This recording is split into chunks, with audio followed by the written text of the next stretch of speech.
Welcome to another ThirtyAndNerdy.com podcast. Okay, so for ThirtyAndNerdy.com, I'm Matt. I'm Gina. And you said you wanted to start calling these squeaky chair time again. I do. But wait, move your little booty back and forth on the seat. What? They don't squeak anymore. Oh, yeah. But, okay, so the reason why I want to start naming the podcast again is because on our awesome road trip to Seattle, we listened to a bunch of podcasts from howstuffworks.com, but the podcast itself is called Stuff You Should Know. So they always say... Stuff you should know. So we harmonize pretty well. That's why we have a fake band. That's right. We have our fake band called Topaz Jelly. Jelly, yeah. It's got like 12 hits already, and only Matt and I know about it. So they always say, this is the podcast, Stuff You Should Know from howstuffworks.com. Yeah. So we should be, this is the podcast, Squeaky Chair Time from 30nerdy.com. Or we could just be ourselves. Yeah. You're not content. No, you're right. There's always room for improvement. Absolutely. And there's always room to see like what other people are doing really, really well and kind of like borrowing elements from it and whatnot. I'm sure next year it'll be called something else. Okay. But I'm noticing that like my head is kind of changing the lighting. That's okay.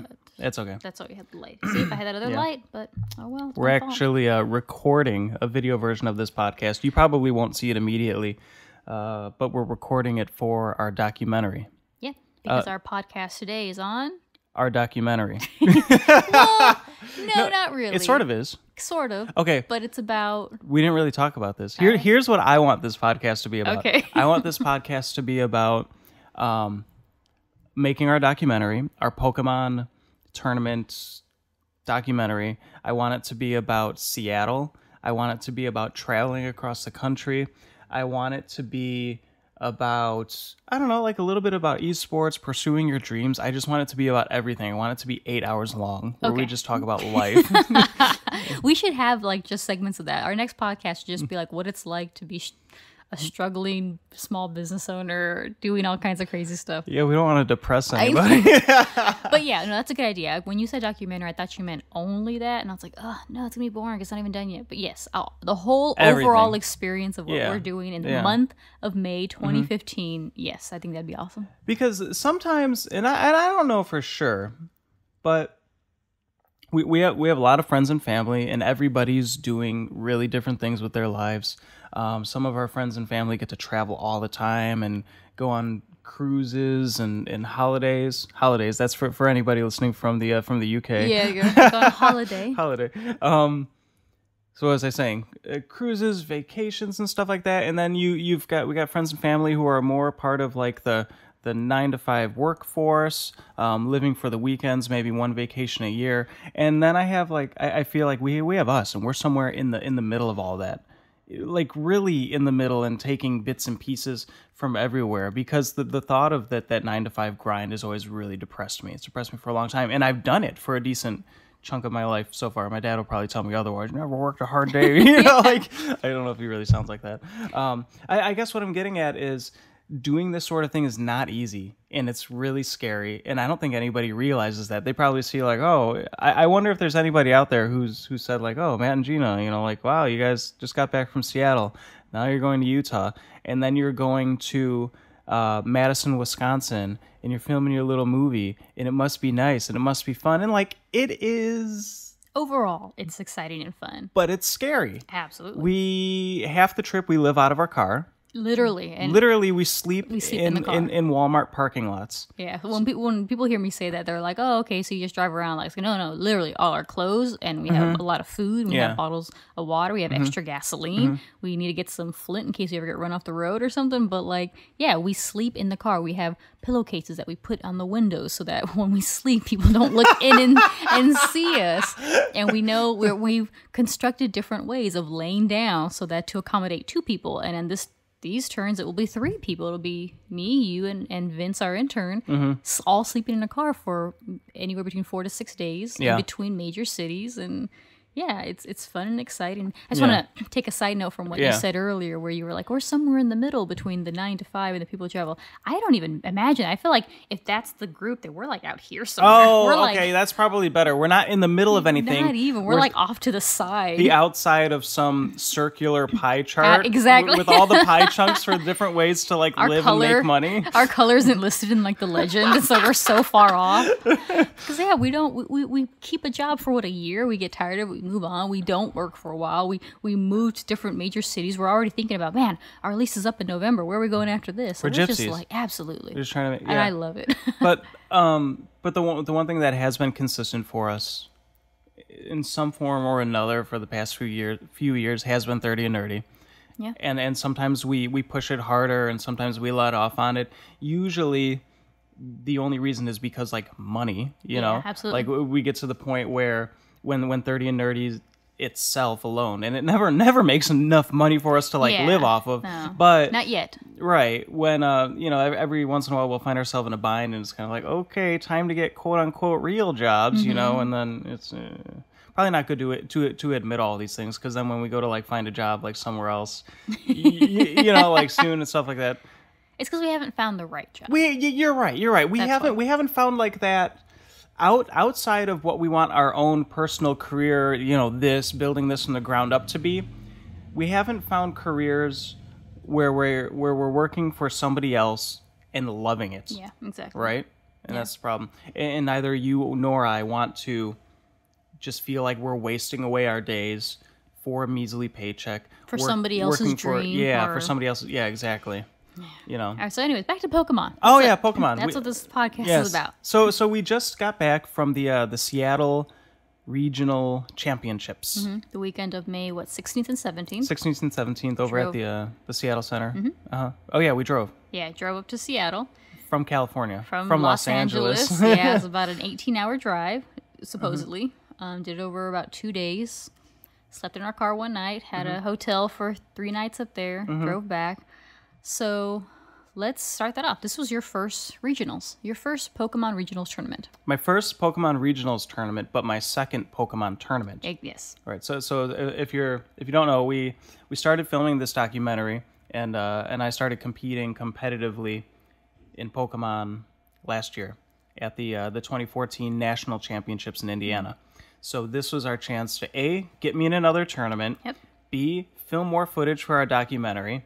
And C, earn some points for the nationals if you decide to go. Yeah. And D, begin spending a crap load of money on Pokemon cards. Oh, God, yes. Like the next obsession. It is. It's spiraling out of control. I don't even want to say slowly but surely. You're like quickly. Yeah, absolutely, yes. Okay, so what should we say? Okay. I'm trying to think of what we should say about the regional championships. You want to just ask me questions, things that maybe we haven't talked about yet that would be, good to bring up here? So how is it different from nationals? It's smaller. Much smaller. Yeah, and I'm trying to think if I was shocked by how much smaller it was. See, what's interesting is that obviously, yes, a lot of the things were smaller because at the beginning of each round, like they'll say, juniors trading card game, there are 9 of you. You will do 4 Swiss rounds. That was obviously small. I was in shock at how small the juniors and seniors were. Masters Division trading card game, there was still a decent amount. And video game. That's what I was going to say. Yeah. Video game masters were still huge. There was still I think there was 200 pairings, so 400 people approximately. I'm guessing because of the number. They number the table that you sit at, and each table has 2 people because you're competing against each other. And you took up at least a fourth of the whole section. In the rest of the divisions didn't even need all that space. That was awesome. So Video Game Masters was still huge. Trading card game, I can see how it struggled. Video Game Juniors was still very small. It was really small. You guys still had a massive collection. It's because what anybody that knows Pokemon will tell you is that the game is incredibly deep. Okay. It's incredibly deep when you're playing it at a meta competitive level. And I think that that raising Pokemon and knowing about EV training, IV breeding, and all this crazy stuff that you need to do to build powerful Pokemon to bring to a national or world stage or even a regional one. That's knowing a lot about the game and how it works and its systems. And and that's something that maybe like an older video game crowd is into. Okay. And not necessarily like juniors and seniors and younger kids and stuff like that. They're playing Pokemon and it's fun and they go through the storyline, but that's about it. Yeah. Even the first person that I battled at this regionals, I'm trying to think of how to say this without sounding like condescending.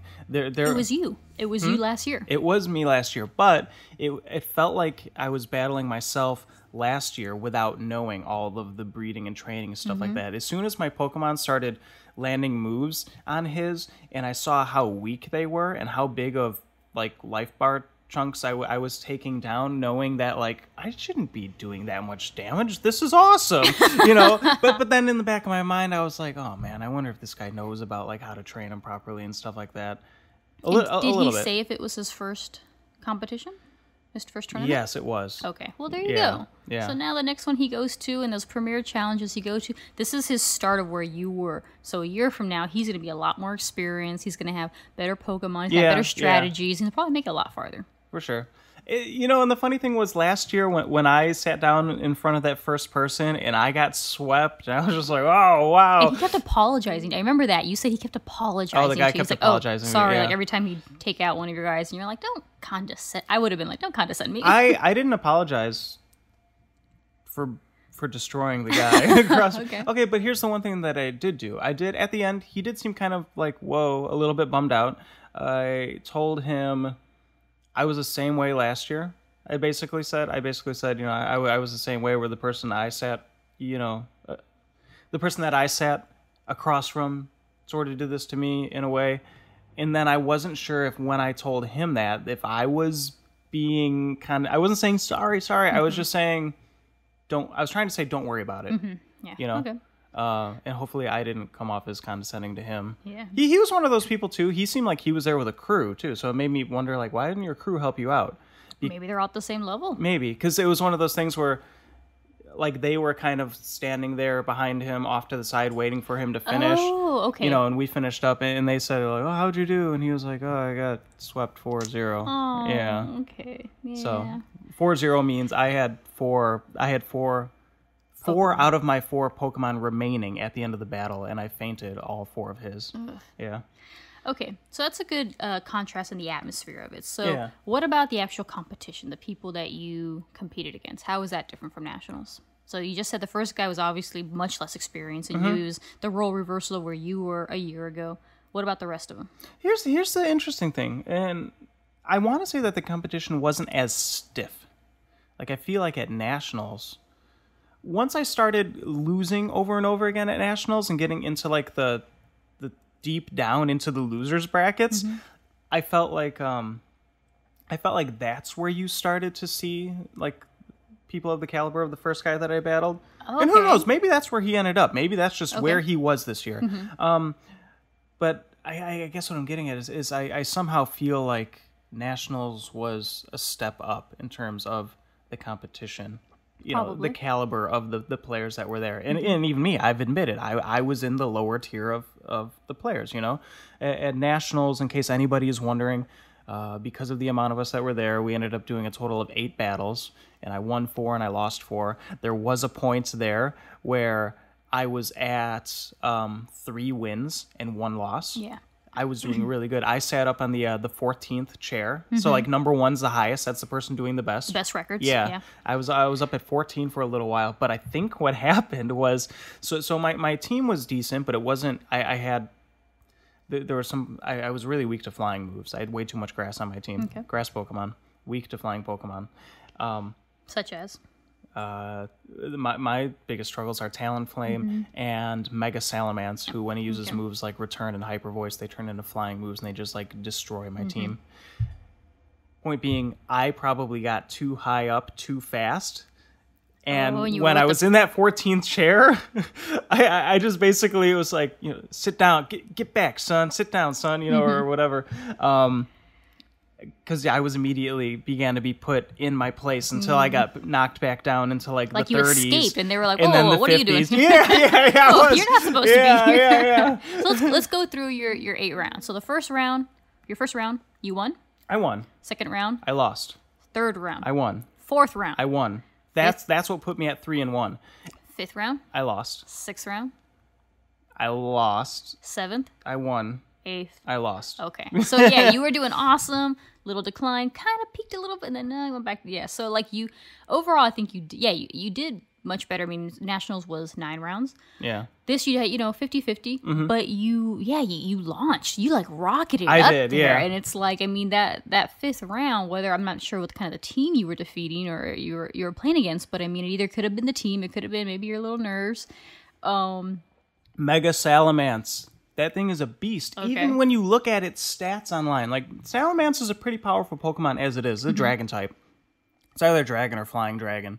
And when that thing mega evolves, all of its stats on Bulbapedia, which are already pretty far over to the right, just get boosted even farther. And so in ironing out this team and plugging some holes and things like that, one of my priorities was, what am I going to bring that's going to make Mega Salamence kind of just shake and be like, uh-oh, I got to watch out for that one. So that's exactly what I did. Okay. So for the third aspect, how has your team changed from last year to this year? Oh, wow. Last year I was running some really weird Trick Room team. That's a really good question. I'm kind of glad you asked it. Last year, I was super fixated on, I'm going to run a bizarre team. A hypothetically powerfully bizarre team that nobody's ever fought before, blah, blah, blah, blah, blah. It did okay. Remember, we said we're not sure if I was 4 wins, 5 losses last year or 5 wins, 4 losses. We can't. I'm pretty sure you were 5 wins, 4 losses. But I'm pretty sure when I checked it online, it said 4 and 5. But I'm pretty sure I have a better memory than you. But I'm pretty sure the computer. Anyways. I'm going to say 5-4. I think you did 5-4. Okay, I think I did 4-5. Anyways, so I was fixated on building a really weird Trick Room team that was going to just crush everybody and nobody was going to see it coming. And what I didn't know about the Pokemon metagame, for better or worse, is that there are just Pokemon that are incredibly powerful in this game. We'll say like a set of, let's say 40. No, yeah, we'll say 25 to 40. I know that's like a big gap.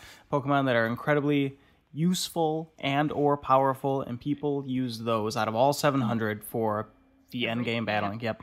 And you weren't going to do that. I wasn't going to do that. I wasn't going to do that. Right. And even at regionals, I said, I'm only going to half do that. I'm not going to be completely suckered in. I'm just going to get a little taste of it. Yes. And what'd you do? And right now, where we're sitting right now. No. What would you have at regionals? My team? Mm-hmm. Oh, I had Gyarados, Scizor, Ludicolo, Politoed, Mega Venusaur, and Mega Manectric. So what was that little taste? What are the Pokemon that were a little taste of those? I think a little taste of those were probably my Gyarados, my Venusaur. Some people will say Politoed and Ludicolo because they make a badass rain team together. Yeah. And Mega Manectric's actually not, I feel like, not really that used. Sometimes it is, sometimes it's not. Right. And what else did I say I had on there? Scizor. Scizor's another one. He hit or miss. He's got 4 times weaknesses to fire because he's steel bug type, and there's a lot of fire going around with the whole Mega Charizard. Why? Fire is awesome. Because fire is awesome. Yes. But I need him to take out Sylveon and Terrakion and some of these other Pokemon. Gotta get that bullet punch on. Anyways. So do you feel comfortable discussing your current team going into Utah Regionals, or do you want to keep that hush-hush for the next podcast? You know what? I can't. I don't know who in the Pokemon community that will be there that will listen to this, but I kind of want to keep it on the DL right now. Okay, all right. Yeah. Let's just say that... Has it changed drastically since a week ago? Since 5 days ago when you competed? I took out 2 Pokemon. Okay. So, as of right now... I think I arguably have what am I trying to say here? A team that is entirely OU, which means overused. Mm-hmm. Overused is a classification of Pokemon created by the community. It just means overused as in these are Pokemon that are overused because everybody uses them in certain specific ways. And while I'm still not bringing Landorus, Thundurus, those are like the pseudo-legendary Pokemons. I'm not bringing any Sealcoons or Mega Kangaskhans or Garchomps or Tyrannotars. I still am using Pokemon that are probably in like the top 30. Yeah, you probably. know, easily. And I'm not bringing a Sylveon, gosh darn it. So Okay. where do you want to go from here? So the next thing I want to talk about is, okay, so you competed in the video game tournaments, you know, obviously you went to, you didn't make it to the second day. You were actually ranked, we found your ranking, it was 85 out of, I'm assuming the several hundred that were there. So you made the top 100. About so 200. You were at least in the top, I would say 25 to 30%. So much better than nationals. Again, smaller source material to sample from, but you did, Yeah. I feel like you did much better. But while you were there competing with the video game, you obtained a new obsession. I don't know if I'd call it an obsession. I do.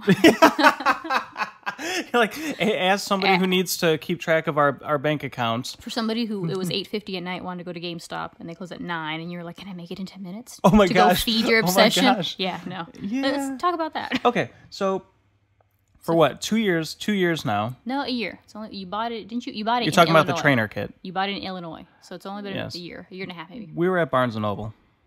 Barnes & Noble. I don't know. Shout out to them. I said it, so I was like, oh, we'll just plug them. Whatever. I used to work there, so it's okay. You hated it. I did. I love shopping there. Hated working there. Okay. Anyways, they have these things called Pokemon trainer kits. It's the trading card game Pokemon. And what this trainer kit comes with is a map that you lay down that shows you exactly where you're supposed to lay your cards. It comes with 2 decks of 30 cards each, and the decks of cards are stacked in a specific order.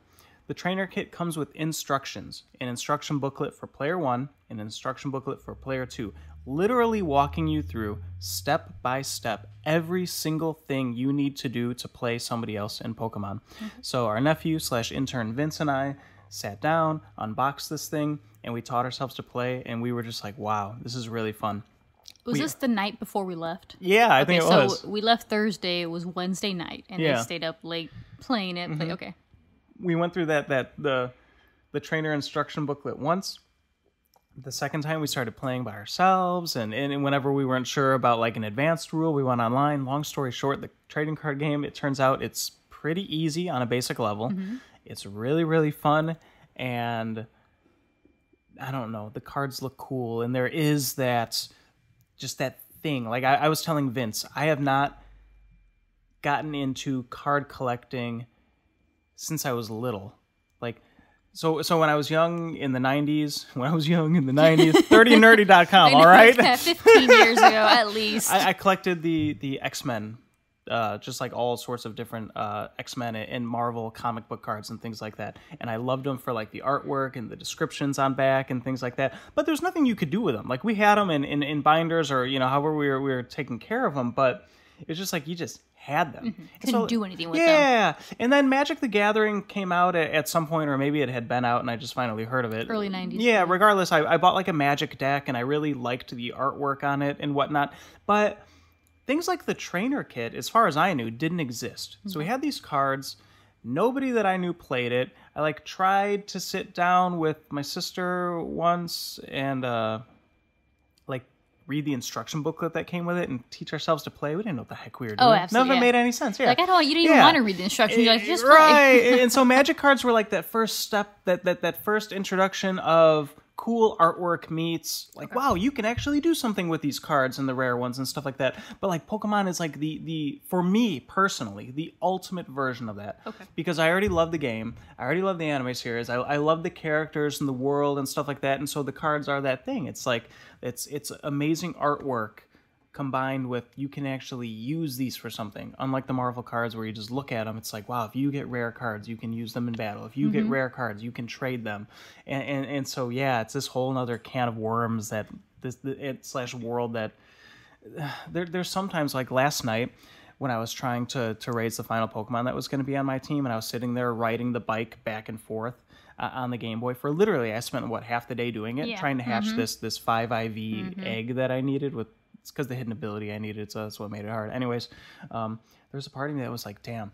I mean, people who play the trading card game, if there's a specific card that they want to play, granted, they have to go out of their way to acquire it, whether it's a trade, whether it's getting it in a random booster pack, or just going online and buying it for like a, you know, an increased price or something like that. But there was a little part of me that was like, don't get me wrong, I will forever love the video game. But there was a part of me that was like, if I got into the trading card game more than the video game, I would not miss just sitting there on the game on the Game Boy, on the 3DS, riding a bicycle back and forth trying to hatch eggs. It's a waste of my time. Yeah. You know? I mean, it would be easier again if there were more people you knew that played it, so you could trade, because when you trade, it hatch faster and whatnot. Well, that's what I eventually did with Juan. Oh, okay. Yeah. Right. So, all right, so you went into Seattle having the training kit. Yeah. And you came out of Seattle having what? Oh my gosh, you're gonna go there. Okay, so like a binder with the plastic sleeves. That holds how many cards? I don't even know. I think it's like 160 or something. A bunch. Yeah. Yeah. More than I have right now. Little plastic sleeves for individual cards. Not like the big sheets that go in the binders, but I mean like the individual. So when you're playing, they're protected. Yeah, they protect the cards. They look cool. Yeah. We got some with like the Japanese flag on it and stuff like that. You got those for me. And we bought a whole bunch of like the starter packs and things like that, and like booster packs, and you got little figures. Yeah, we got little figures, and because it's a regional championship, they had like the vendors there. They had the vendors there selling really like high level rare cards and like in between ones also, so you can go in there and be like I open up a booster pack and I'm like, oh wow, I have like the third evolution of this card, but I can't get to it because I don't have the in between one. So you go to the Pokemon card vendor and search through everything they got there and find the other two that you need, and depending on how rare it is, it could cost like 10 cents, 50 cents, a couple bucks, you know. And so it's just it's really cool. It's really fun in collecting it. Yeah, we just came back with a little deck box. Tons of cards, a deck box, binder. How many cards do you have? About 80? Now? Yeah. No. Oh. I had 60 with the trainer deck. Oh, so you had 60 with the trainer deck. 60 with the trainer deck. We bought you. These each came in a box, these little figurines. Do you know how many were in there? We have a Fennekin, a Chespin, and a Froakie. Do you know how many things were in each of those? 31 cards each. Oh, wow. So that's 90 there, plus the 60. But you gave 10 to Vince. I did. So you have 140. What did you get the second? I didn't go with you the second day. So what did you buy the second day? I don't know, a handful. I probably have like 150 or 160 cards right now. Okay, yeah. All right. I went from 0 to that in a matter of days. Literally. Yeah. So what I want to ask you about this. So we have Fennekin, Chespin, and Froakie here, and they are from Black and White. Yes. Now, that's not the most recent. For people not watching the video version, these are like little figures we have sitting here. They're not. I said yes when you said they're from Black and White. No, they're from X and Y. They're the X and Y starters. Oh, they are. Okay. Yeah. So that's not the current game. No. Okay. So buying these packs, I remember you had said it was something you kind of were worried about, or something you had to look into, wondering if the booster packs you bought from the series that is not the current one, about the cards you would have and how you'd be able to play them and if they were legal and whatnot, right? Some of them are and some of them aren't, because the one thing that I noticed was that those starter kits that we got, they came with like a variety of cards. It was like they came with like 2 of the booster packs in there were for some of the older versions of the card game. Okay. And then like maybe like one of them was from like the most recent one or something like that. Okay. And so and Vince and I on Sunday were talking to a guy there who seemed to know a lot about the trading card game, and he was telling us that there's this weird combination of things happening. He said about every 2 months or so they release 100 new cards. Wow. Yeah. Oh, geez. Approximately. That's yeah, a or lot. like a new set, including that much. Okay. And he said when that happens, generally, he said sometimes they get added on. So they always get added on. He said after they release, you have to wait 21 days before you can play them in tournaments or in leagues and things like that. Like they need you to be. to learn. That's yeah, awesome. Yeah, they need to be in rotation for a while. And then he said, with that, sometimes the official rules will say, well, this batch that was on like the tail end of legal tournament play gets pushed off, and sometimes they get brought back. And there's like this ever-changing kind of like rotation for which ones are and aren't allowed, because they'll like wipe my nose real quick. I just like wipe my nose. Anyways, changing rotation. Excuse me. Yeah, changing rotation. They'll release new cards that actually make older cards better. Okay.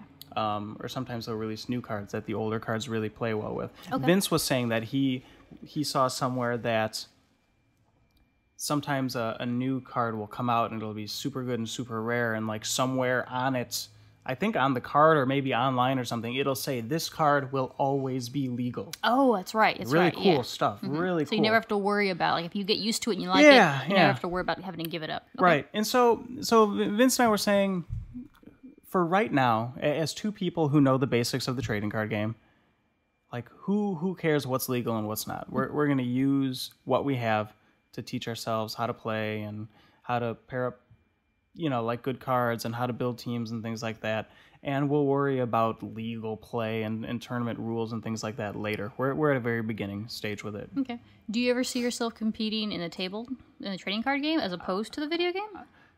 Not opposed to, but both. Because you can't. Well, if you go to a tournament though, they do it simultaneously. You can't. Do they really? Yeah. Yeah, crud. So you'd have Are you sure they do? Yeah, because when you were competing in video games, they start at different times. Masters? The trading card masters? Trading card masters were going on when you were playing your video game ones. Oh, that stinks. I could have sworn that a lot of these places did like Saturday trading card games, Sunday video game, or obviously that's... Well, maybe it's just the regionals that were like that because they had so many people to pack into one day, and then they had the finalists on Sunday. Maybe the premier challengers or some of the other games they don't, but at this particular one in Seattle, there was an overlap of time, so you would not have been able to compete in both. There's going to be a lot of stuff that I think we need to look at for that. Like, for example, the trading card game is a giant money pit. Oh, man. We're adults. I'm not stupid. I get it. It's a big money pit. I always tell Vince, who doesn't have the Pokemon video game, who doesn't have a 3DS right now, that one of the awesome things for me, as somebody who doesn't have like a ton of disposable income for video games and stuff like that, that I love about the Pokemon games is you spend $40 on it, and the main storyline will get you approximately 50 to 55 hours of gameplay. Okay. But with all of the extra stuff to do in there, like I've got close to 1,000 hours in this one game, you know. So that's a lot of bang for your buck. Mm-hmm. Trading card game is probably like the opposite, you know. It's a money pit that you will very quickly well exceed like any $40 limit on it. However, like I said, I hate saying like I'm getting sick of the meta game in here. They need to do something really awesome with the next Pokemon game. They need to change up maybe how you hatch eggs. They need to add a mini game for that, or make it a little bit easier. I'd like to be able to see stats on Pokemon, like numbers, not just a pie chart graph when you're training their effort values. I'd like to see a bunch of new Pokemon. We need to see the genies get banned again. They need to do something so that for the next video games metagame, meaning like the tournaments and things like that, that it's just different. Here's the thing. Okay. My nose is like running, and I got like a weird booger that keeps ending up on my hand. Anyways, I know I'm disgusting. That's getting cut out. No, it's not. I'm wiping my nose because, anyways, it's getting cut out. The regionals were not as like hype, if hype's going to be the word, as nationals. And there were we were watching people battle on the like the projector. They had a projector going on the wall, so you could just watch battles and stuff like that. So many people would walk by and see the teams that were going up against each other, and just being like, "Wow, never seen that team before." Yeah, I know. Or you'd see like the same ones, like battling shots, like, oh, geez, and really? So even when there were a couple of moments on day 2 when, you know, the top 8 or 16 or whatever it was were like battling it out. There were a couple of those kind of moments. But overall, it just seems like people are just sick of it. It's just like bored of seeing the same, we'll call it eight Pokemon, you know, going up against each other, and it's just not very fun. Yeah. It is and it isn't. For me, it's fun. It's fun to see if I can just take those teams out, you know? Well, CSA, it's not really fun. It's because I'm jaded right now. It's because I spent all like I said, all day yesterday riding a little bicycle in a game back and forth, hatching eggs, and I know what I'm going up against there. And don't get me wrong, it's fun. I love it. I'll probably play it forever and ever and ever. Okay. But right now, things need to change. They need to inject that same amount of like, oh, this is new and fresh and feels awesome as they did with X and Y, and they need to do it all over again ×2. Okay. Because if they don't, to answer, I think, one of your earlier questions, I can imagine myself gravitating more towards the trading card game. I don't know enough about the trading card game right now to say, to even just to know anything about what the competitive scene looks like or plays like for it. Obviously, they're super rare, powerful cards that I imagine that people want to acquire and want to play and build teams around and things like that. At the same time, because there's like thousands and thousands of cards, granted all of which are not in competitive play at one time, but I kind of feel like there might be more versatility, maybe more, you know, like lots of different ways to build decks and form strategies, you know, around your decks and stuff like that. Whereas I'd be surprised if it ran into the same metagame problems that this game does, because if you're getting new cards every 2 months, like we don't get a new Pokemon game every 2 months, you know? And so they're always, it sounds like they're always doing things to change it up and stay fresh and get another $100 out of you. I bet, right? If not more. One thing I really liked when we were there was, so registration for the Video Game Masters was between 9:30 and 10:30. Registration for the trading card game was much earlier, especially for juniors and seniors. It was like 8 a.m. or 7:30, whatever. So we saw them like rushing into the hall before the Video Game Masters. We were there really early taking photos and, you know, trying to see what we could do and best spots to set up and power outlets and whatnot. And there were a couple of people sitting at the table right next to us, and they were two gentlemen, had to be at least in their mid-40s, late 40s, maybe 50s, and they each had their big folder and their little deck boxes, and there was a woman with them.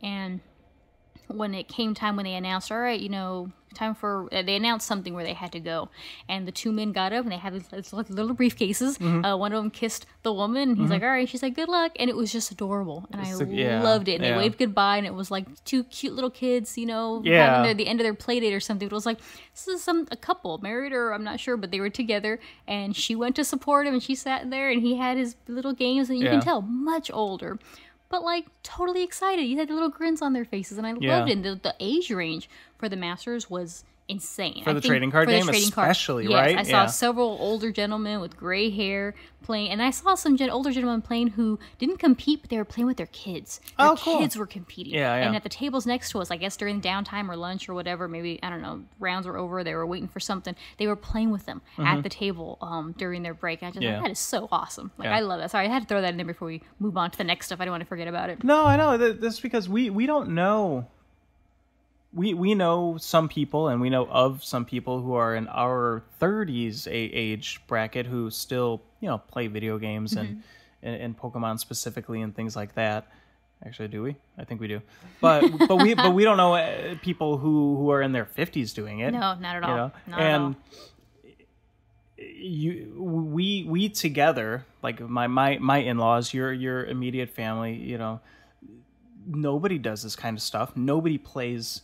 Nobody is 50 or 60 or 40 playing card games and things like that, and that's fine. But it's really cool to know that there are people doing that kind of stuff. It's just, you know what it is that as we get older and are very clearly, like, we made 30 and Nerdy because we're like, yeah, these interests aren't going anywhere. You know, it's just heartwarming knowing that as we get older and as we keep doing this kind of stuff, that like there's community. Already people paving the way, you know. We're not like entrepreneuring. We're not we're not paving the way. We're just kind of we're meeting up and we're creating this space that's like, you know, hey, if you're like us right now, come join us and talk about this stuff and be with us. But if you're already 50 and old school and doing it, like, know that, like, you're not alone either, because we think it's awesome that you're doing that stuff, you know. What's interesting is that when I saw them, it made me wonder, like, do they have kids? Kids aren't, they had no children with them, but I was like, if they had kids, like, would they be there too? Like, what was interesting was that, so I saw a lot of the older gentlemen playing. The older gentlemen that were playing that didn't have any kids with them were competing. The older gentlemen that were playing that had kids with them, the older gentlemen that did not have kids with them were competing. The ones that had kids with them were not competing, but with their kids. I didn't see any, like, multi-generational ones where, like, they all went to compete together. But then when I look at the Video Game Masters, I didn't see any people there with kids. You know what? I wonder. Imagine this. So, let's say you're a parent on a fixed income. Let's say you are a nerdy parent. Okay.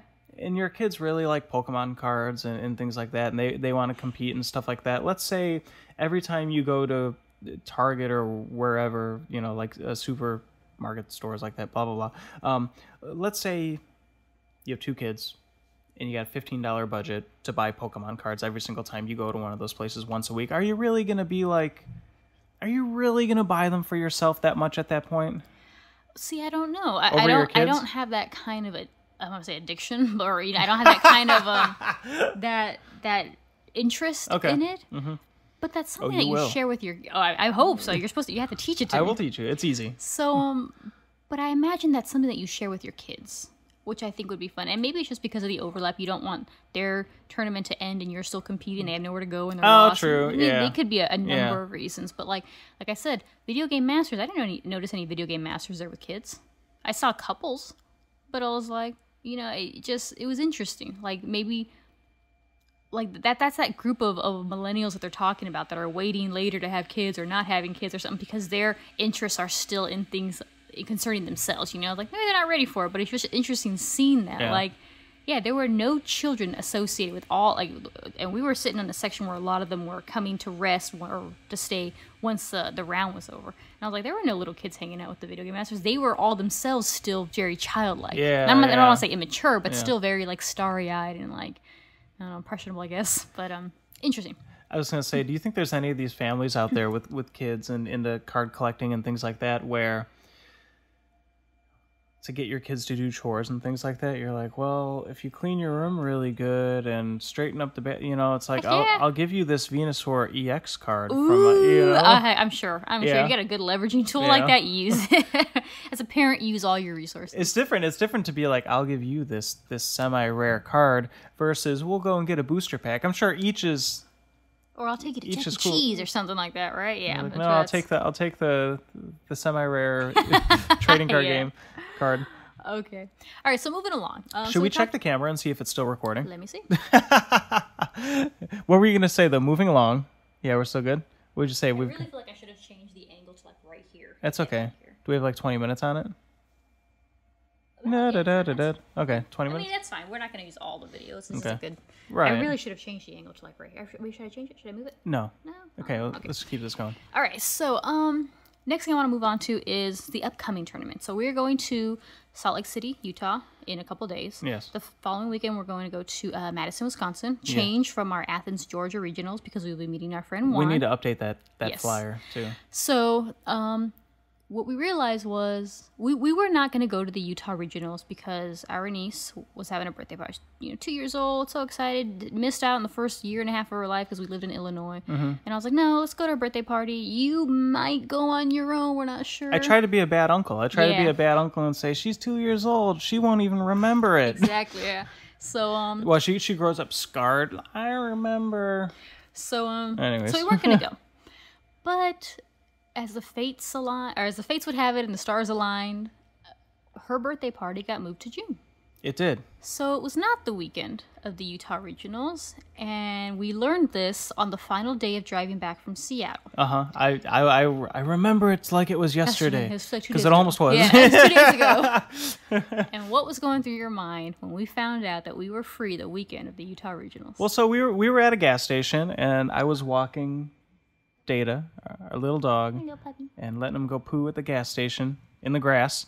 Anyways, and you walked up to me. Maybe it is kind of blurry. Maybe I don't remember it like it's yesterday. You were so awestruck that it became a blur. And I was just walking him, and then you randomly you did one of those so. And when you started with so, I didn't know if this was good news or bad news, but all of a sudden, I was just hit with this feeling of like euphoria or something, like, oh my god, we have to go. Can we go? Can we afford to go? We have to. It doesn't matter if we can. We have to figure out a way. If there's a will, there's a way. Oh my god, we have to. Do you want to go? Will Vince want to go? Should we go? If Vince doesn't go, what do we do with the dog? Yeah. Data, can he like come? All of these thoughts at once. Oh, we keep saying Data, so he came on over. Oh, we kept saying his name, so he came to hang out with us. Hey, puppy. I should take his collar off though, so he doesn't his little dingle dingles. His tags don't get in the mic. Anyways, I just, like we said way early on in this podcast, traveling isn't easy. It's driving across the country, for as beautiful and fun as it can be, is exhausting. It's expensive, and still, we've got a documentary to film. And so, one of the interesting things was that we were already on our way back to LA. Mm-hmm. We didn't know that the birthday party had been moved.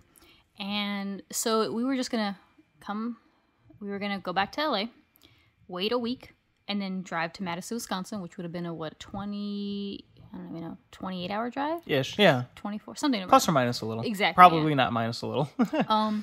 And we would leave on a Wednesday, so we'd only be home for a week. So we realized as we're coming home, wow, we have to leave Friday morning.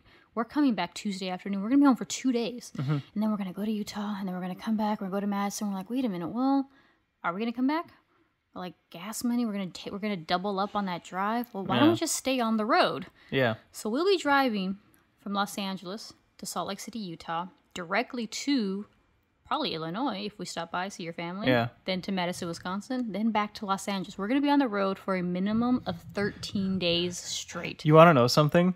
This morning, this is a little confession. While I was, like taking a shower, have my little shower thoughts that are always a little crazy, and there was a part of me that was like, I wonder if there's regionals after this in New York.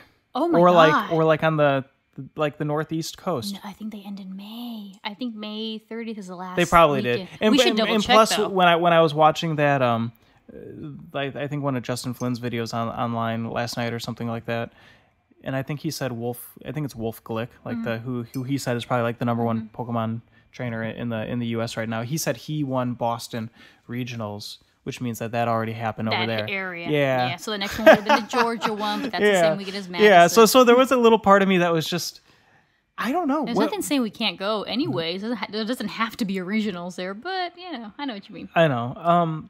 In any case, so we're going to go to Madison. Yeah. Be on the road for 13 days. Had we known that we did not have to be here the weekend of the Utah regionals, we probably would have just driven from Seattle to Salt Lake City. There would have been no point to coming back to Los Angeles. There wouldn't have been. Vince said that he was getting a little bit homesick because he's not used to road trips and he's things getting really like that. homesick this night. We were only gone for like 5 days. Now we're going to be gone for almost triple that. Yeah. So. That's fair. You know what was weird was when we came home that day, and then especially yesterday, granted, we had a ton of responsibilities to catch up on for 30 and Nerdy and the business side of what we do and whatnot. And despite all of that, which is pretty routine, and like we said, we love it, and we're trying to make it what we do, trying to make it our thing. There was that little part of me that missed being on the road and missed the excitement of travel and adventure, and just the thought of the term workforce just became really, really depressing to me.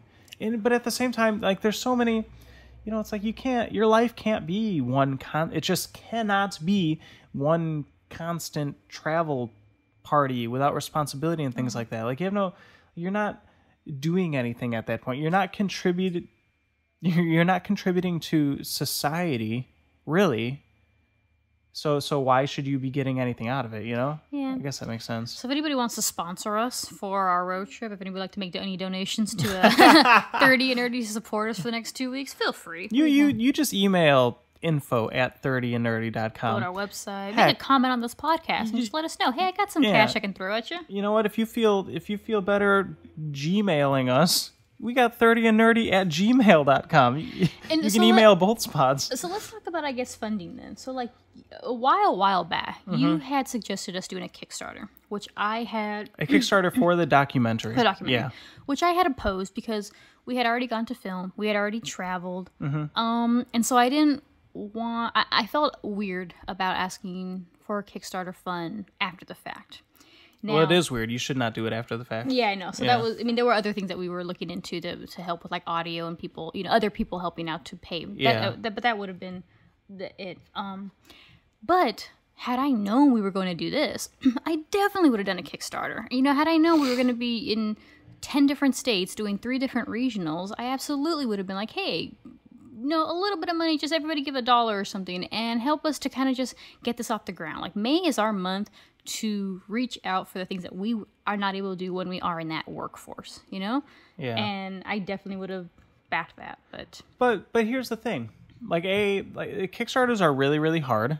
It's hard to get anybody, let alone people on a personal level, to give a crud about what you're trying to do. It just is. Everybody's got a million things that they're worrying about in their own lives. Some people just flat out love backing Kickstarters. Like take for example, like, we put the flyer out there with the trailer. It's got like 50. The trailer's got like 50-ish hits on YouTube now, so some people have watched it. That flyer was like, we want you to be a part of this documentary. Like, schedule an interview and email us or whatever. And maybe that sounds too weird, and that's why, like, we didn't really get any bites on it, admittedly. But when we went to Seattle to film, we had like a rotation of people that we interviewed. Maybe we got lucky, maybe we didn't. I don't know. That whole thing felt amazing. That it just started happening. It felt like things were falling in place. Yeah. And when we were interviewing people about Pokemon and stuff like that, it was like, yes, this is what it's about. This is what we wanted to do. Like, it doesn't matter that we weren't able to get people to sign up for this ahead of time, because it's happening and we got better at it. I guess what I'm getting at is, let's say we created this Kickstarter. And we said, hey, you're kickstarting this documentary, because we're still in the process of filming it. And here's this cool trailer that we made showing you guys that like our efforts are actually going somewhere. That the battery die on that? No, it's plugged in. Probably just stop recording. Oh, okay, that's fine. Where was I saying? Like, let's say the Kickstarter could have been the trailer combined with us trying to explain what we're trying to do, with like the journey and what we're trying to capture and what we're trying to give back and produce from all of these efforts. I still feel like it would have been a hard sell. Like, there would have been, unless everybody who loves Pokemon and donated $1 told somebody else who loves Pokemon, hey, you should donate $1 for this, and it snowballed for us, it would have been a really hard thing to fund. Okay, I mean, all in all, we didn't do it. We didn't do it. This is entirely self-funded. Yes, which was one of the struggles that when I told you that we could go to Utah, one of the first things that came to mind was, can we afford this? And so, realistically, we can't. We are gathering all. You say we can't? We're gathering all the resources that we would have had for other things, and we're investing them into this. Yeah. So we're not going broke, but we are definitely on the track to probably entering that workforce a lot sooner. Yeah. But this is all entirely self-funded. This is what we're deciding is worth the investment of this money and this time and this energy. And I'm excited. I'm really excited too. I think one thing that I'm going to change, obviously, is that when we were in Seattle, I was so awestruck by the city. Like, I love the city; was amazing. Yeah, the harbors and the boats and the bridges and the people and the weather. It was just everything was incredible. We just wanted to live there, absolutely, instantaneously. Let's just stay there. Maybe not for winter. Yeah, it's just rain though; it doesn't snow. Yeah. Yes. So okay. Anyways, I was so taken back by like everything that I love that I didn't film as much and I didn't photograph as much and I didn't document our journey as well as I should have. And that's kind of one of the big drawbacks is that when you're there doing this is work. This is what we have to do for our business. Yeah. And I can't just keep stopping and be like, oh, I'm just going to sit back and watch the sunset. It's like, no. What are you filming? What are your shots? Where's your audio? Yeah. And it's like, that's what's a little rough is that I would love to be able to sit back and enjoy the city, but it's like, no, I need to make up all the mistakes I made in Seattle in these next two places and realize, okay, we have a definite description of questions. We didn't have questions when we went because we didn't get any hits on that flyer. So we figured we're not going to talk to anybody. And all of a sudden we got like 6 or 7 people who were willing to like sit and talk with us about it. And we had no questions. We didn't know we were going to ask them. And so we were like winging it. Some people we got good stuff. Some people we had to kind of, it was hard to work with. We had to probe harder. Exactly. Yeah. So like, that's what's going to be a little difficult is remembering that this is not just pleasure. This is business. You need to focus on what you're doing, And it's hard to be an independent self-starter. Absolutely. It is really discipline hard. It's rough. Self-discipline's really rough. But it's okay. Yeah, like you said, we've got 2 more chances to do it even better. Yeah. And like we discussed on the drive home, I still feel like Seattle was an astounding success. Yeah. Oh, yeah. We learned a lot. We still have 2 more opportunities to work on the things that we didn't do very well. I think it was amazing. Yeah. It's not one of the things that we acknowledged when we started filming the documentary for Nationals. Right when we got to Nationals, right after we realized that the approach to he's under the couch. the approach to the storytelling. This whole like I'm 30 years old and I play Pokemon thing just isn't quite going to work. It can be maybe a super light undertone in the film because we're still trying to film this event from an adult perspective. We're still more focused on the masters and talking to people like our own age about it and stuff like that. Like of course any kid that we went to interview would just be like, oh, Pokemon. Anyways, long story short, we knew that we needed more.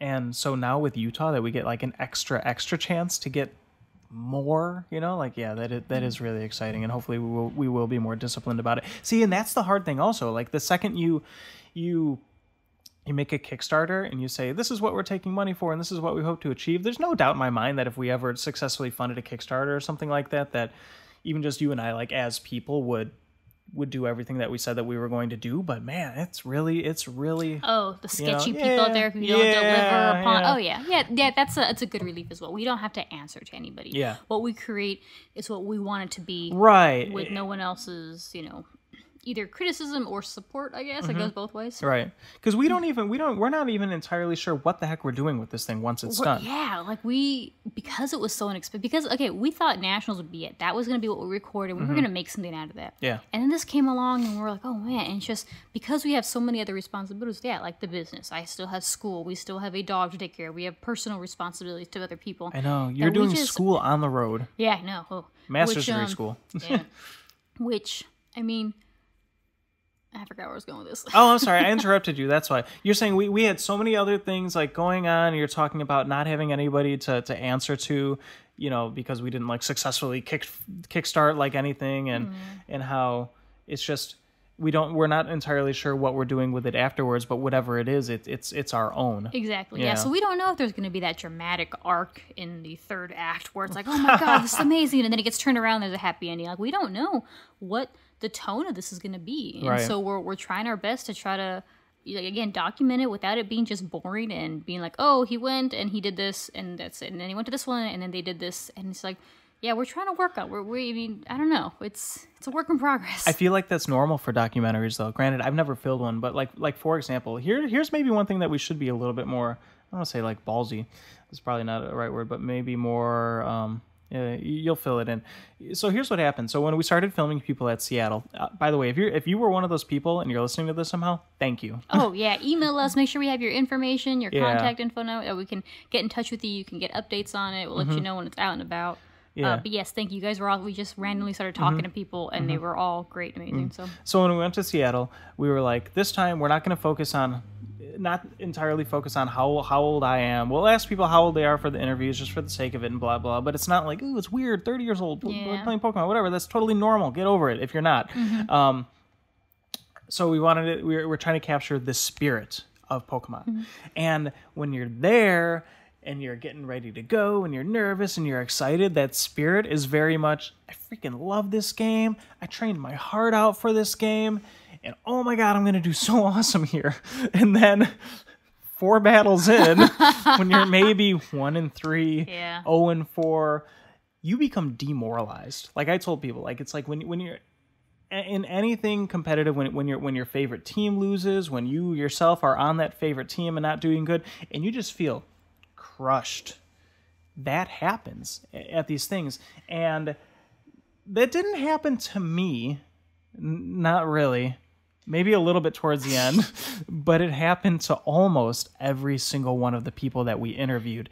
And so when we were still kind of hanging out with everyone and talking towards the end of that tournament, we didn't really have the heart to put a camera in their face and say, especially because we didn't ask them ahead of time. We didn't say, oh, can we record you throughout? We did not, yes. And maybe we should this next time. But so we didn't have the heart of, we weren't going to say, wow, you look sad, talk to the camera, or try to, sneak footage, guerrilla style, or have it by my waist or something. Rude like that. But when I was thinking about, we're filming the spirit of Pokemon, we maybe at these next 2 tournaments also need to figure out a way to capture that spirit other darker side of what happens to you when you lose at these competitions. That's exactly one thing I was going to bring up, whereas when we interview people, we have to let them know, hey, especially because we tend to hang out in the same area and people, flock back to the area where their stuff is, whatever, to meet up with their friends and whatnot. That definitely needs to be a precursor where it's like, hey, we're going to interview you throughout this competition. Is that okay if we talk to you? Win or lose. Yeah, win or lose. Updates after your battles. Let us know what was difficult, what wasn't. Because, they were saying, they got into some deep conversations about what was legal, what wasn't, what happened, and you can... things happening to their team. Exactly. And then you can preview the game afterwards, I guess, on your DS temporarily, during the tournament. And... one guy walked away 2-6. They only won 2. Someone else walked away 3-5. They only won 3. And it was like, out of that group, you did the best. And you can see it. They were just like, oh man, I can't believe I got crushed. I can't believe this was legal. Yeah. But I think somebody was using a hacked game, and they're supposed to go around and check for hacked games. Yeah. So on top of that, I don't want to say accusing, but kind of saying like, ooh, the game had to have been hacked because this Pokemon couldn't have done this much damage to me in this state and yada, yada, yada. I heard like some people saying that, like I talked to the person that I battled was from, Colorado, and they did awesome at regionals over there, so they decided to come over here. Like, well, why are you coming all the way over here for regionals? Your regionals was over there, and like getting angry at people who are really good at the game for traveling and playing it and like sweeping out these other regionals. But you know what? Like, that's what sports teams do. They travel and they play sports. It's open to anyone. We had people from Canada. Vancouver came down. Yeah, they were angry about some of the people coming down. Yeah, they just got like there was people from some. They said they met somebody from Florida, and I was like, wow, that's intense too. And like we said, if you're one of those people and you're listening to this, we're not making fun, not judging or anything like that. But as filmmakers, as people who were trying to document the experience and stuff like that, they were just like really interesting observations. Yeah, that's one of the things that I would not have expected. I wouldn't have expected people from Florida to go to Seattle and apart from us filming this, I would have never thought that people would have actually traveled solely for the competition. Right, but I guess right. Now with some of the requirements with nationals, where you have to have a certain number of points. Like last year, you didn't. You were able to walk into nationals, register, compete, and that was it. And now you're required to have a certain amount of tournament points where like you competed, and so you're earning your spot there. And it's like there's more at stake this year. Absolutely, I'm sure it's because they had a ton of. See, the thing is, they had a ton of people, but they still scheduled it really well. It didn't take up too much time. They were still able to narrow it down. The next day was still awesome. So I don't know what their logic behind that is. Just filtering out people or whatnot. But yeah, that's a challenge where, oh my god, I have to earn these points, and if they're not doing any of the premier battles locally, maybe. We're only, 2 months away, a month and a half away. This is their chance to get to nationals. Right. They're all trying to, rush it and be like, oh, my God, I didn't do the fall regionals. I didn't do the winter regionals. And I have to scrap up some points if I want to go to Indiana. Yeah.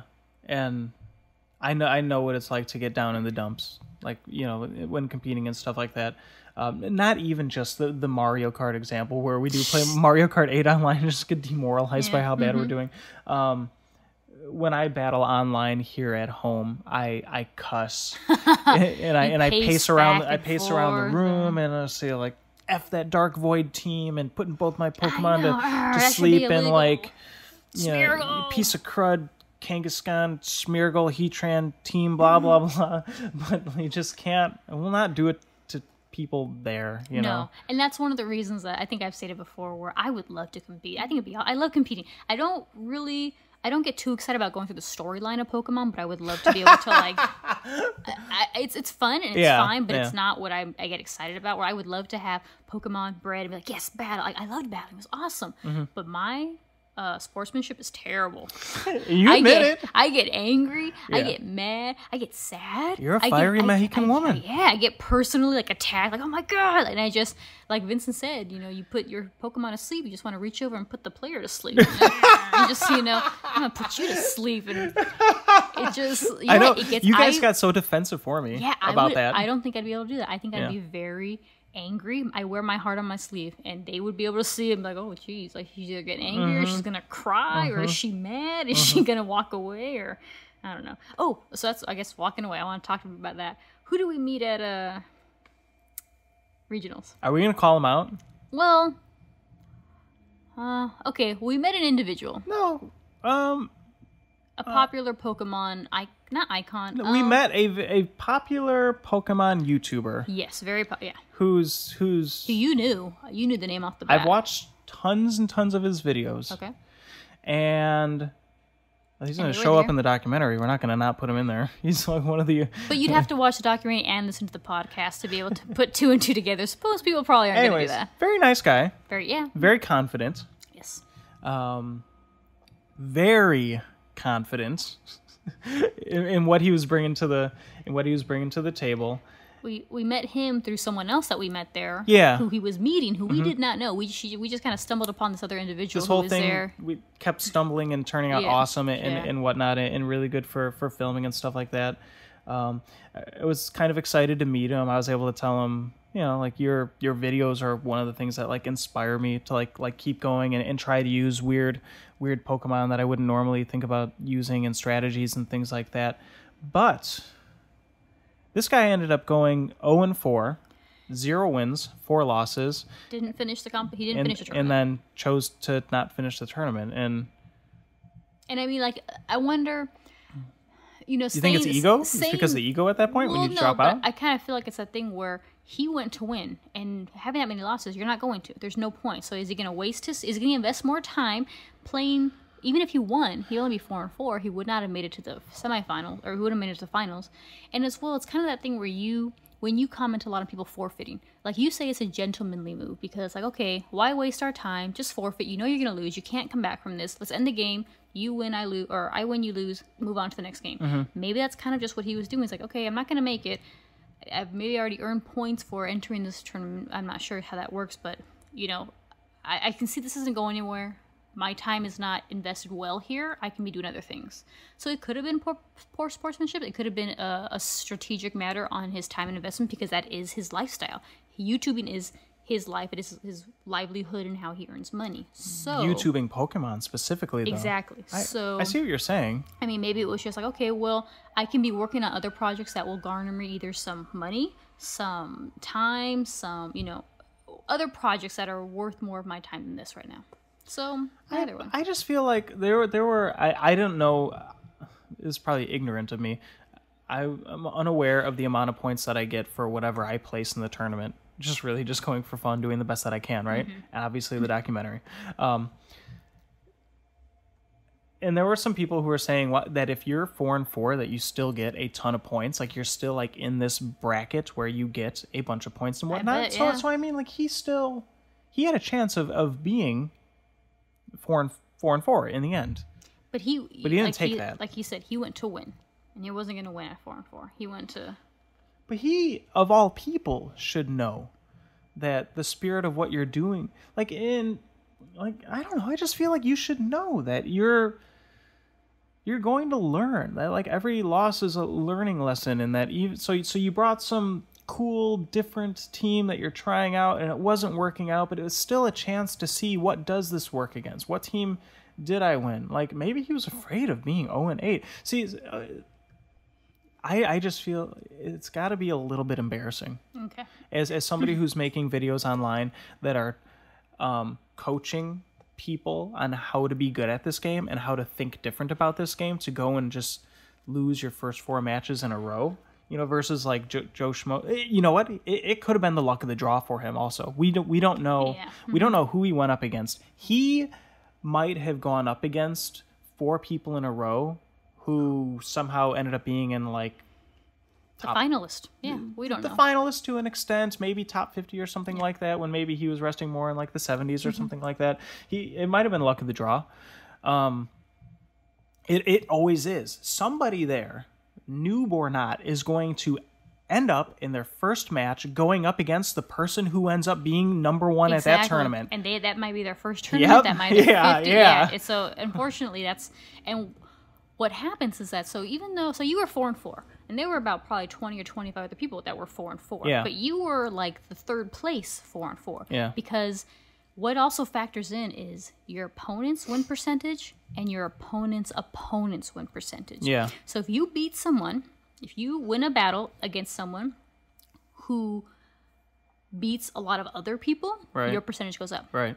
If you beat someone who loses against a lot of people, your percentage goes down. Oh, interesting. And as well as their opponent. So if you beat somebody who does really well, who wins a lot of battles, and they won someone who has their percentage is high, right, your percentage goes up as well, which is why you were so high ranking in that, because the people you battled must have done really well. That's interesting. Not really well, but that makes me feel good. Yeah, exactly. So on the sheet that they list at the very end when they show everybody's ranking, so you were number 85, it shows your number, shows how many points, and you got like 12 points or something to that effect, and then it says your opponent's win percentage, your opponent's win percentage. So yours were about, I think, between 55 and 60%. They win 55 to 60% of their battles, which is why you were like third in that category. Okay. So yeah, that's cool. Something. Yeah, they're winning more than half.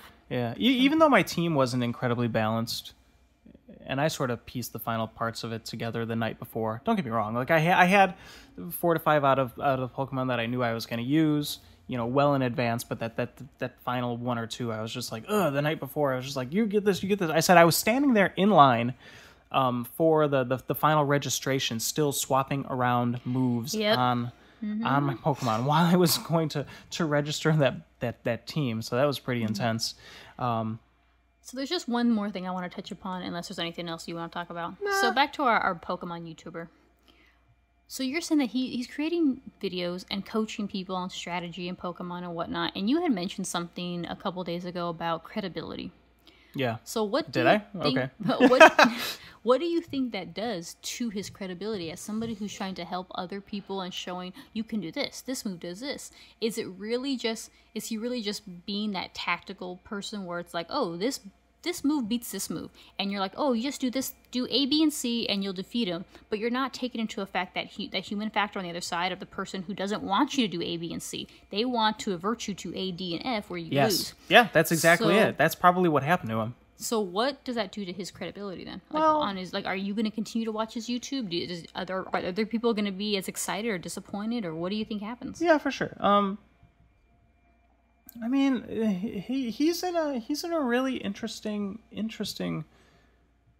position. Okay, because how do I put this?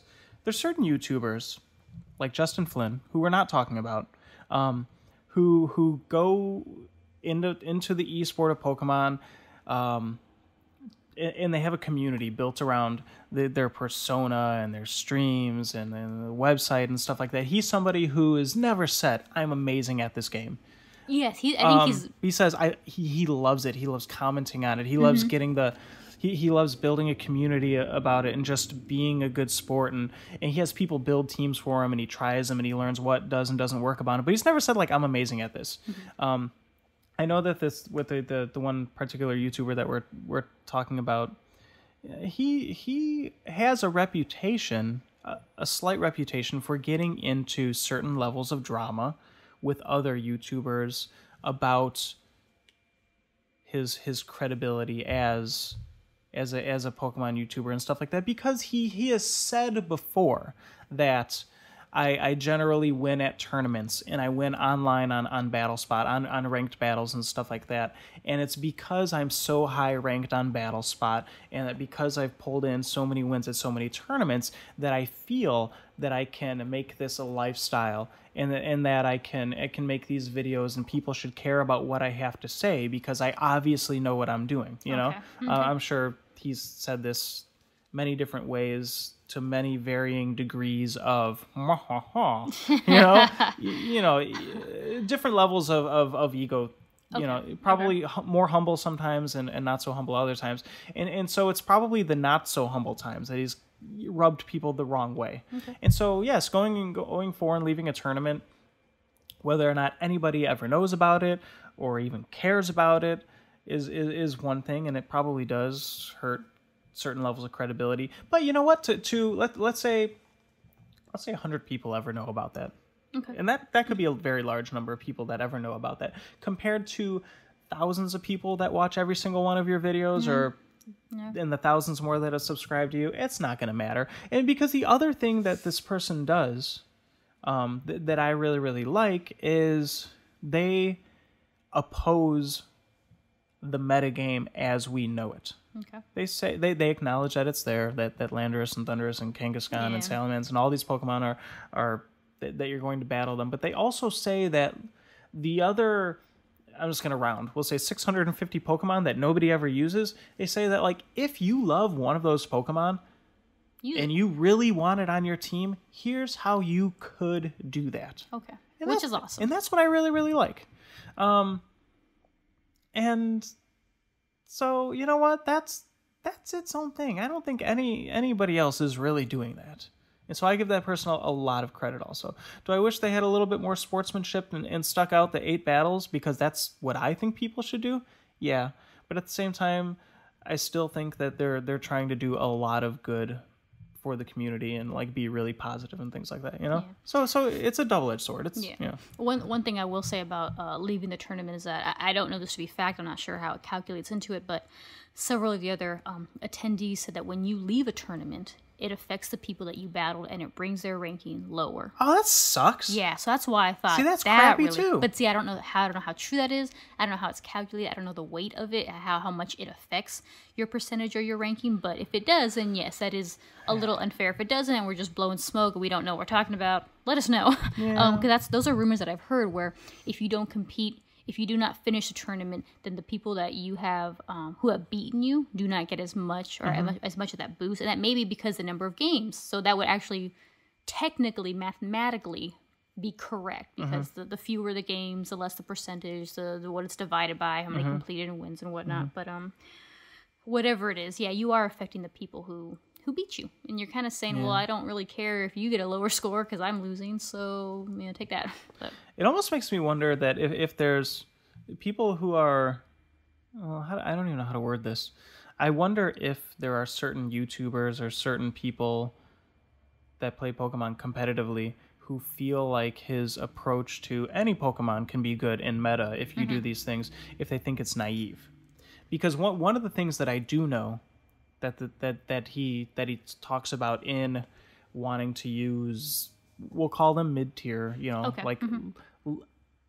never used or lesser used Pokemon, is kind of like what you were talking about before a little bit, is like having to set them up, having to use all the other resources of one or two of the other Pokemon on your team to kind of get this lesser used Pokemon in a good position, whether it's raising its attack, defense, both, doing really tricky things and whatnot. And then you're doing all these tricky things with it to get it to a point where statistically, I'm talking HP, attack, defense, speed, all these things, statistically, it's as powerful as one of these Pokemon that come prepackaged that powerful. Yeah. And like you were saying, totally good on paper that all of these things can be done. Meanwhile, you're fighting somebody who's going to try at every turn to prevent you from getting these Pokemon in these positions. And that's the thing that's hard to account for. So that kind of brings me to, the last year's world champion, was it Sejun Park? Is that what's the name? Sejun Park? Sejun Park, yes. He brought a Pachirisu? Yeah, Pachirisu. Okay. And that, you said, was kind of... I don't think anybody had ever seen anything like it. Okay. So the world champion, granted, he has 5 other Pokemon on his team that totally could have destroyed, but I specifically remember the match where he actually used that in his in the battle I'm just, to win right now. the world championship. Yeah. It was a Pokemon that nobody would have expected. Nobody else brought to the table. I didn't see it at Nationals. I didn't see it at this competition. So it's like, maybe it's naive, but maybe it's totally doable. Like, yeah, you're using something and you are on that next level gaming where you are 5 steps ahead of your opponent. And you're realizing, wow, like we saw one the other day where a guy or an individual used a Pokemon to hit his own Pokemon to level up his stats because it wasn't effective against it. And it was like, wow, you're sacrificing a few health points from one of your Pokemon to level up another one's attack by 2-3 times, whatever. Yeah. And it's like, those are the things that, maybe you can use a Spoink. We keep joking about it online.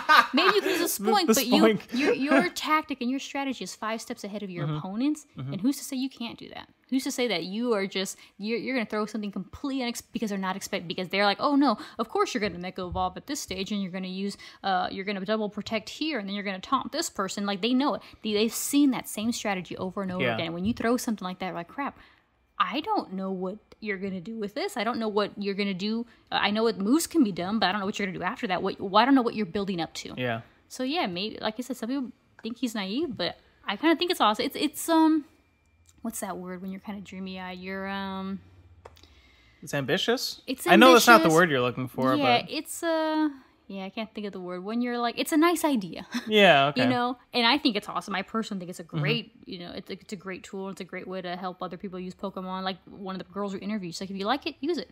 It's your competition. It's your team. It's your battle. Oh, yeah. You like a Pokemon, you use it. Don't worry about what everybody else is using. But it can be done. Can be done. Yeah. Sejun Park did it. Yeah, world champion. Yeah. So I think I'm done. I don't think I have any more questions for you. Okay, let's Podcast got deep. Podcast got deep. Yeah. Let's just round it out. Any so like you said, we're traveling. We're traveling across the country over these next 2 weeks, to and from California to the Midwest and back. Anything you're looking forward to, you're expecting in regards to travel or Pokemon or anything? Any final thoughts about any of that kind of stuff? I'm really excited to fix the mistakes we made in Seattle with filming, with interviewing people, with filming, with getting good audio, good lighting, taking more equipment that we may need, being just more prepared, Yeah. being less involved in the city. Yeah, I know I'm going to get excited about being in a new city. I've never been to Salt Lake City and whatnot. I've never been to Madison, and like, I know I'm going to love it, but I'm excited to be able to be like, you know what, let me put that aside, let me focus, let me take a lot more photos, I don't think I Instagrammed the entire time we were there. I know, we were so bad. Photos. Yeah. And I'm excited to be able to be like, step 1, 2, 3, all the way to ABC, and really focus and do a great job and film or videotape an awesome documentary. I'm excited to do some good work there. So yeah, hopefully it all goes well. Yeah, no, it will. That's awesome. I'm excited too. I'm excited the rest of the day, aside from 30 and Nerdy stuff that we got to do, like posting this podcast, and things like that. I'm really excited to finally have a chunk of a day to practice a little bit more with these new Pokemon that I've trained. I'm also really excited that I know that we can go to Utah. Hopefully I'll do better. Hopefully I've rounded out my team.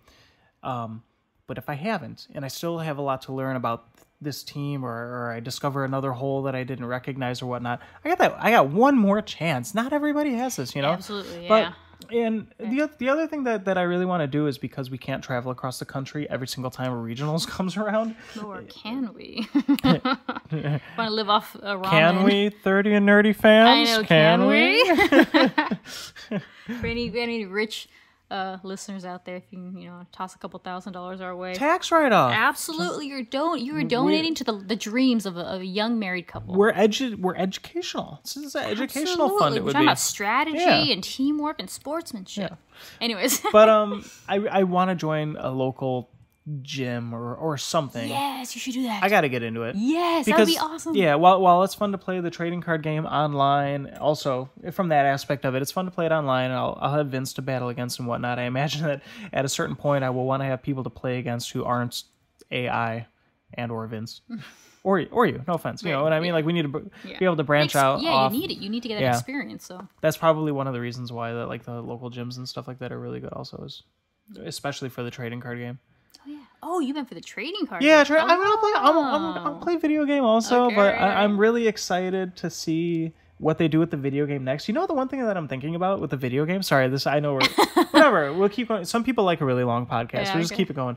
I hope they've made it this far. We have to do good stuff really late in this podcast, so I hope they kept listening. The storyline in the video games oftentimes is adventuring in this modern day Pokemon adventure and etc. And you learn through fossils or legendary Pokemon in the storylines and stuff like that about like all this crazy old stuff that happened in the Pokemon universe with you just kind of like kings and wars and things like that. And maybe it's time that they do a storyline that takes place hundreds or thousands of years in the past. No? I don't. Obviously there can't be technology and there can't be Poke Centers to heal and stuff like that. But at some point, Pokemon were around. But maybe there weren't Pokeballs. I see. I don't know how they do that, but I wonder if it's a time to do a storyline that takes place a long time ago. It's interesting because at least in one of the games that I played, they specifically say they don't know where they came from. They don't know. Don't they specifically say, like, we don't know where Pokemon came from? We're trying to learn. That's why the Pokedex, because they don't know. Yeah. That's why they have the Pokedex, because they don't know anything about them. But I mean, that would be interesting. Maybe like when they before the Pokedex, before the Pokeballs, when they were like, what the heck is that? And then realize you could tame them or whatnot. But that might be like, you had to find other ways to get information on them, and you had to find other ways to get them to trust you. That would be interesting. That would be really cool. More like prehistoric looking. Traveling the world, writing stuff down in a journal versus a digital Pokedex. You think you need to write the Pokemon Company? You should do that. You don't have balls to capture them in, so you're going through. I don't know how they do this, but it's an interesting. Yeah, it's cool because it would be completely unknown. It's totally new. Yeah, I like it. Good idea. I mean, I wonder if anything like that exists out there, whether it's fan made or maybe like a side game that I haven't played before, Pokemon Mystery Dungeon or things like that. Who knows? Maybe it exists, and I'm just not hardcore enough to know about these things. Will I take another game where it's like, here's 8 more gyms to battle in and 50 new Pokemon, and the genies and pseudo-legendaries are banned this season? Will I play it and ride a bike back and forth and hatch eggs? Yeah, probably. Not probably. Yeah, of course I will. but I kind of want something more out of the video game now. You know. All right. Well, this is like what the 5th generation of the game you played. Sixth. Oh, sixth. Okay, Sixth, the gen. Obviously, way more. You know. Yeah. So I'm really curious. I'm really interested and excited to see where they go with it, and if it's more of the same. More of the same is not necessarily a bad thing because it's this really incredible formula that they have been perfecting over years, and anybody who's ever thought it's just a kid game, you couldn't be more wrong.